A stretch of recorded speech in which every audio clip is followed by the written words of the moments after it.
ಹಾಗಾಗಿ ಭಾರತೀಯ ಜನತಾ ಪಾರ್ಟಿ ಪರಿಶಿಷ್ಟ ಜಾತಿ ಪರಿಶಿಷ್ಟ ಪಂಗಡದ ಹಿತವನ್ನು ಕಾಪಾಡ್ತಕ್ಕಂಥ ದೃಷ್ಟಿಯಿಂದ ಬಿ ನಾಗೇಂದ್ರ ಅವರನ್ನು ಮತ್ತೆ ಮರು ಸೇರ್ಪಡೆಯನ್ನು ನೀವು ಮಾಡಿಕೊಂಡಿದ್ದೀರಿ.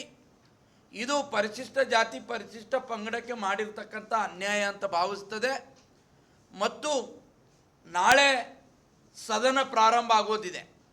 ನಾಳೆ ಸದನ ಪ್ರಾರಂಭ ಆಗೋದ್ರ ಒಳಗಾಗಿ ಬಿ ನಾಗೇಂದ್ರ ಅವರನ್ನು ಸಂಪುಟದಿಂದ ಕೈ ಬಿಡಬೇಕು, ಇಲ್ಲದೇ ಇದ್ದರೆ ರಾಜ್ಯಪಾಲರು ಅವರನ್ನು ವಜಾ ಮಾಡಬೇಕು ಅನ್ನುವಂಥದ್ದು ಭಾರತೀಯ ಜನತಾ ಪಾರ್ಟಿಯ ಆಗ್ರಹ ಆಗಿದೆ. ಮತ್ತು ವಿಧಾನಸಭೆ ವಿಧಾನ ಪರಿಷತ್ನಲ್ಲೂ ಕೂಡ ಭಾರತೀಯ ಜನತಾ ಪಾರ್ಟಿ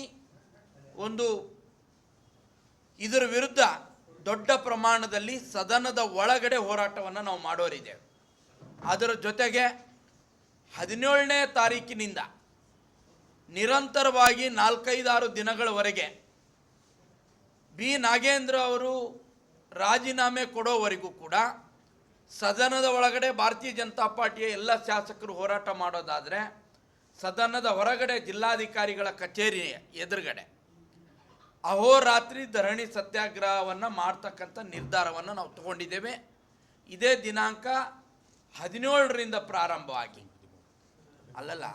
ಧರಣಿ ಸತ್ಯಾಗ್ರಹ 17ರಿಂದ ಪ್ರಾರಂಭ ಆಗುತ್ತೆ.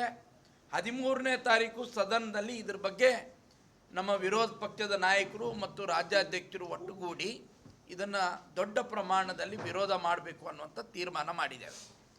ಇವತ್ತು